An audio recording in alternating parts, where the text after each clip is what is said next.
welcome back to my channel. Airbyte is hosting an internal hackathon and I'm participating in it. And for the hackathon, I'm challenging myself to edit as many of our open source connector documents as I can. I thought it would be fun to record the process in case you want to see how I work on open source documentation. But before we jump into that, I should tell you what Airbyte is and what the documentation is so that you can follow along. Airbyte is a data integration platform. What it means is that we help you connect a bunch of sources to a bunch of destinations. For example, you can connect your Google ads and your Facebook ads and your Instagram ads, get the data from these sources and connect them to one centralized destination, which means that for each of the sources like Google, Instagram, Facebook in our example, and the centralized destination, which is maybe BigQuery or Salesforce, each of these sources and the destinations need to have documentation. We need to tell the user how to set up each of these sources and each of the destinations. There's also a layer of complexity involved because you can use Airbyte as an open source deployment, or you can use Airbyte Cloud, which is the hosted version of Airbyte. And each of the source documents needs to cater to both the open source version as well as the cloud version. So to summarize, what I'm doing for this hackathon is I'm working on as many source and destination connector documents as I can, and I want to make sure that each of the documents serves both the open source users as well as the cloud users. Okay, that was an overview, and let's jump into the project. This is my cloud setup. So this is a connector on the cloud, and then this is the same connector on my open source version of Airbyte, and you can see the doc shows up here. And this doc is taken from the document on our docs site. And the way the process works at Airbyte right now is the developer who builds the connector also writes the first draft of the document, the one that you're seeing here right now. And they follow this template that I put together for developers, and they write the first draft. So my task right now is to edit this document to make sure that it serves the cloud users as well as the open source users and follows our technical writing best practices and our style guide. So if I was just editing this one document, the easiest thing to do would be to scroll down and click edit this page. And it would take you to the GitHub site, to our GitHub repository. And then you could click this little pencil button here, and then you can make your edits right here on the GitHub UI. And then once you're done with the edits, you would scroll down, add a commit message. And I have direct access to the master branch, but external contributors wouldn't have that access. So they would have to create a new branch and start a pull request. If you are an external contributor who's just editing one document on our docs site, this is a very straightforward process that you could follow. But because I want to edit multiple documents today, like I want to get through at least 5 today, I don't know if I'll record all 5, but my goal for the day is to get through 5 documents. It's tedious to open 5 separate pull requests for each document. So instead, what I'm going to do is I'm going to use the terminal to open one pull request for multiple documents. So I already have a branch set up because I've been working on this project for a day now. So I did 5 minutes in the morning, and I want to do 5 more right now. And I thought I'll record like 1 or 2 of them. The document we are editing is, I think, Greenhouse. Yeah. And then it will open up the VS Code editor, which is my preferred editor of choice to edit documents. So I'm going to move myself to the side so you can see. Let me set up my screen real quick. Basically, what we're doing right now is we are making sure that this document serves both the cloud user and the open source user using this template and following our best practices. I'm just going to think out loud while I edit the document so that you can see the changes that I'm making and my logic and my reasoning for those changes. And I think that's the value of this video. What I like to do when I'm starting the editing process is I just like to go through the document and identify the obvious fixes that I need to make. So I have like a plan of what I want to fix in the document. I'm going to move this, make this a little bit bigger. That's better. So the first thing that I notice is the use of the word please. We don't say please in technical documentation. So that's like an edit I need to make. Follow the Greenhouse documentation for generating an API key. Okay, we can convert this into an instruction. Setup guide, setup for greenhouse connector in Airbyte for cloud and OSS.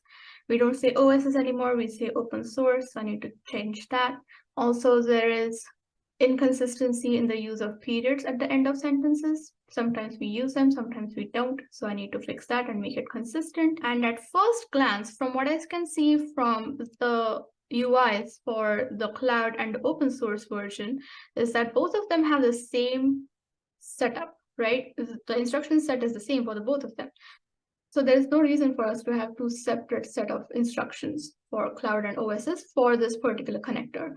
Now, there are other connectors in our catalog which have different setups for the open source and the cloud version, in which case we do follow this pattern of separate set of instructions for cloud and open source. But for this particular connector, just going by the UI, there's literally no difference in them. So I'm going to combine the set of instructions to be one set of instructions that serves both the cloud and the open source users.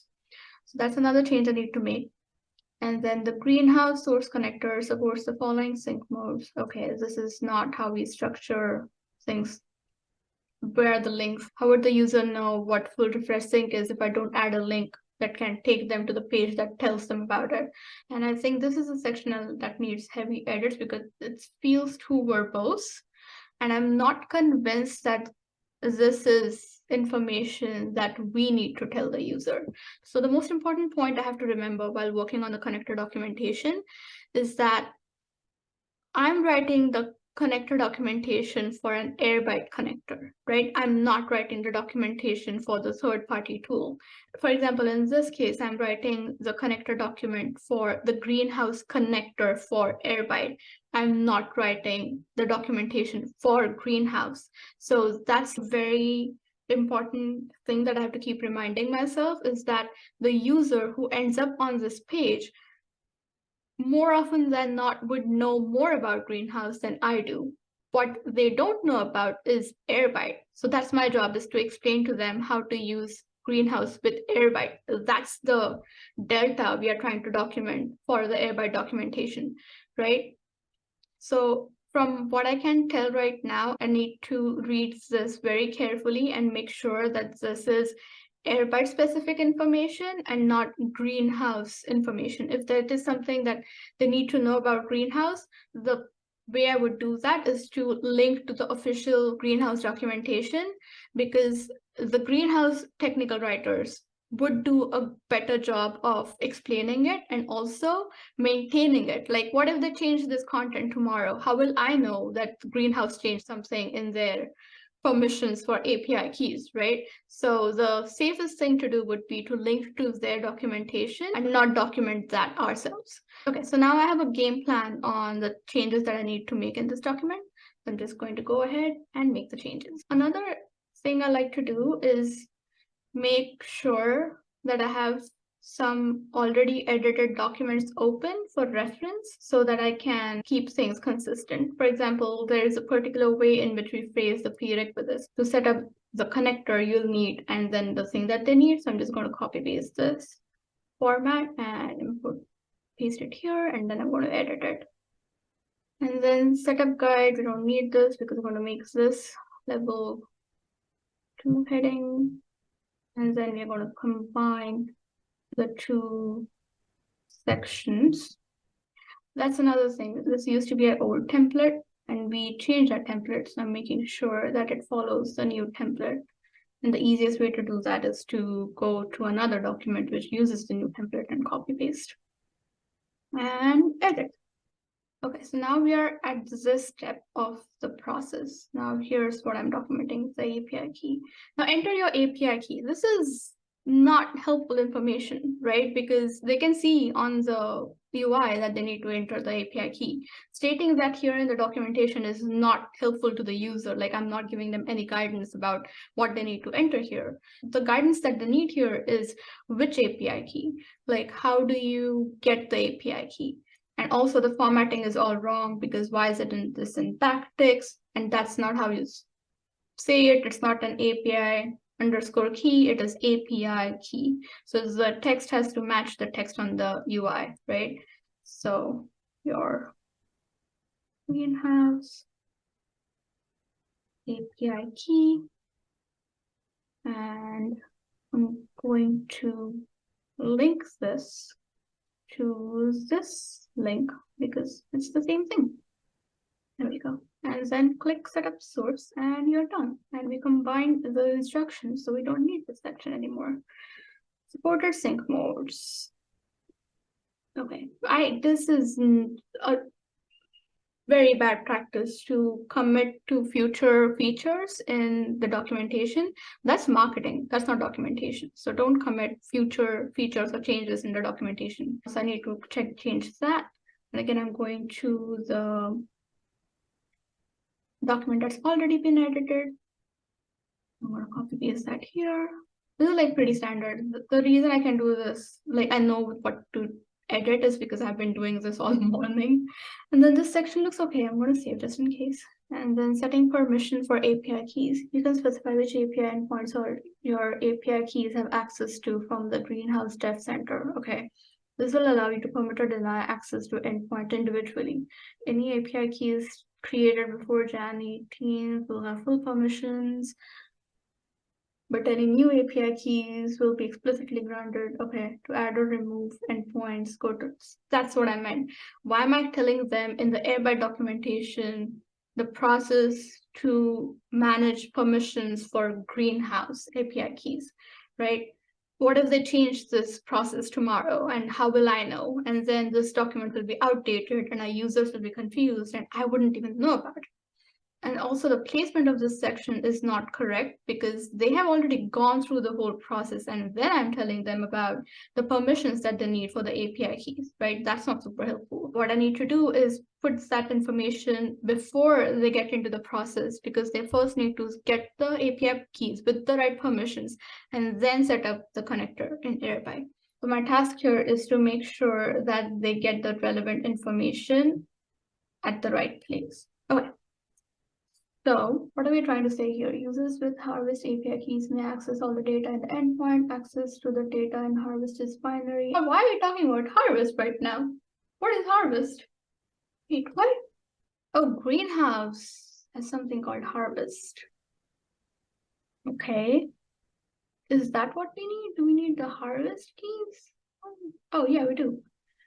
Interesting. See, that's another thing we just realized, is that I called it the Greenhouse API key. But if the user Googles Greenhouse API key, they might get no results or wrong results, because that's not what we want them to enter. What we want them to enter is the Harvest API key, apparently. So that's very good to know. How do you, okay? So to set up the Greenhouse source connector, you will need the Harvest API key. Good to know. Your Harvest API key that you obtained from Greenhouse, right? That's what they're saying. Harvest API keys can be obtained from Greenhouse. Okay. Okay, so that's another thing that we have to look out for, is that this is the exact text that shows up here. And first of all, that's not a good practice to like copy paste from other. So I need to change that. And they already have all this information here. So there's absolutely no need for me to have this information here. All I need to say is that, what are we trying to say here? I don't think we need any of this. And specify which API endpoints your API keys have access to. I think what we are trying to say here is something similar to what we say elsewhere, which is, I'm going to look at some other docs right now to see if we say better in other documents. I feel like I just documented this in the morning, so I'm trying to look for a relevant example that I can copy paste for consistency. What other document did I edit this morning? Oh, I think this is what I'm trying to go for. We recommend creating a restricted key specifically. Yeah, I think that's close to what I'm trying to say here. Okay. Permissions to resources that Airbyte should be able to access. Perfect. Okay. Now that I have this, I can delete this section. Okay. Cool. I think that's about it for this page. The greenhouse connector should not turn into the normal usage. Is that how we say it? I think we say it differently these days. This is a lot of what I do when I edit the connector document. Is just go through a bunch of other documents and see how we say things there and like try to keep things consistent. Okay, yeah, this is how we say it. API limitation. Create an issue if you encounter any rate limit issues that are not retried successfully. Okay, sounds good. And that's it. That's an edited document. Once I open the PR and merge it, it will go live on the doc side. I'm going to edit one more document. Which one should we work on right now? Let's work on Freshdesk. Okay. Again, going through the document, making sure that I have a game plan to edit the document. So this page guides you through the process of setting up the Freshdesk source connector. Again, what's the point of putting this here if we don't link to it? And also this seems repetitive, this section, like literally I could combine this whole section into a prerequisite section. And then again, looking at the OSS and cloud UI, it looks like I can merge the instructions into one set of instructions that serve both users. So let's do that. And then I need to replace this section with the other format with links. And then why? I'll have to ask the engineering team about this. I don't know if this is Freshdesk specific, or is it just info dumping engineering knowledge on the user for no reason? So this is something I need to confirm with the engineering team. And then, okay, that's new. I like that we have this here, but then for consistency, I should then add this to all the documents. So I'm a little iffy on that. And then this is pretty straightforward as well. Okay. So the first thing I want to do is merge these sections, right? Okay, so prerequisites. Going back to the thing that we just edited so that we can copy paste it for consistency. Also need to check how Freshdesk capitalizes it. Do they capitalize the D? No. Okay, cool. That a Freshdesk connector you will need. Again, this is not a prerequisite. If you're setting up a Freshdesk connector, the user knows they need a Freshdesk account. We don't need to tell them that. What we need to tell them is that they need the domain URL and the API key. We'll need the domain URL and API. And then we are going to link to the official docs. I would like to link to the official docs. This is for the API key. Where do I find the Freshdesk domain URL? In Typeform. So, okay, that's another thing to look out for, right? There is a Google search for where to find the API key and the URL, but it's from yet another third party, from Typeform. So if I use this link, what we are doing is in Airbyte documentation, we are adding a link to how to find the Freshdesk API key, but the content resides on a Typeform website. So it's like, what? So I'm going to find a link for Freshdesk if I can. Like, I would like to do that. Oh, there is that it? Using a custom, we're just going to search domain, oops, URL.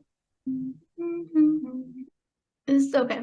First thing to say is if that's required. Okay. I'm not finding really good results here. So what I'm going to do is go back to the Typeform thing and see if they have a link to the official documentation. I want to do that. I don't want to use Typeform link. Yeah, Freshdesk URL, and that seems like a very straightforward question. Okay. I think this is it. Yeah. Yes. Okay. This is not how to get it, but how to customize it. That's like the closest thing I think I'm going to find. So I'm going to use that link if I don't find a better one. Or sort of thing. It keeps pointing me to the same page, so I'm going to use that. Still like official documentation, that's still better. I think it's that. Yeah. And then I can get rid of all of this.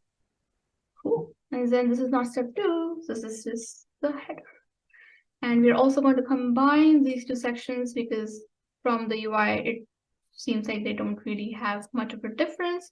So I'm going to copy paste from the doc we just edited and then change it to fresh desk. And then, okay, so this is where we are at right now. This is the step that I just documented. Okay. Domain or domain or your oops, that's domain URL. I'm going to link it to the link we just found. I'm going to be honest, I'm not 100% sold on if we need the prerequisites section for each of the documents because we link to them again from the instructions, but I'm okay having them as prerequisites because it kind of orients the user and helps them form a game plan on the information they need to find to set up the connector. And that's not like a surprise for them when they get to that step and they're like, wait a minute, what are you talking about? What API key? We already primed that information for them in the prerequisites being like, hey, we are going to ask you for the API key later, so you go find it now before you get to the instructions. So it feels a little repetitive, but I'm okay with that. Okay, so we documented this step, API key,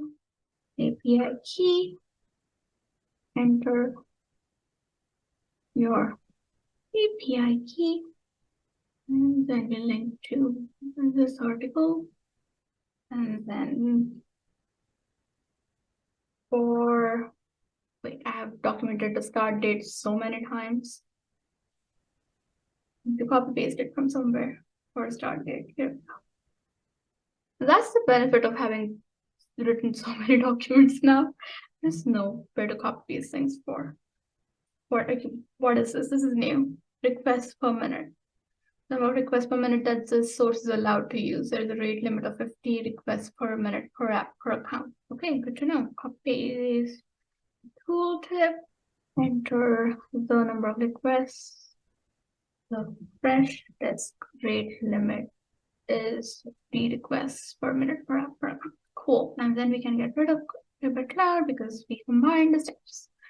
And also, we need to tell them to click setup source. Cool. Now supported sync modes and features. We don't have features, we don't have sync modes. Copy paste from here. Make sure all of them are applicable. If not, users will shout at me, and then we'll fix it. Supported streams. I'm going to take this out. This is not something we have in other documents, and I don't want to introduce inconsistencies if I can help it. So I'm going to take that out. That's it. We edited yet another open source document. All the documents that I have on my list for today are like pretty similar, so it will be more of the same. So I think I'm going to stop recording now and just focus on doing that because it's slowing me down having to think out loud and edit it. You get the gist, you get what I'm doing. So I'm just going to do more of that for other connectors. And I hope this was helpful. And thanks for hanging out with me. And I'll see you in the next video. Bye.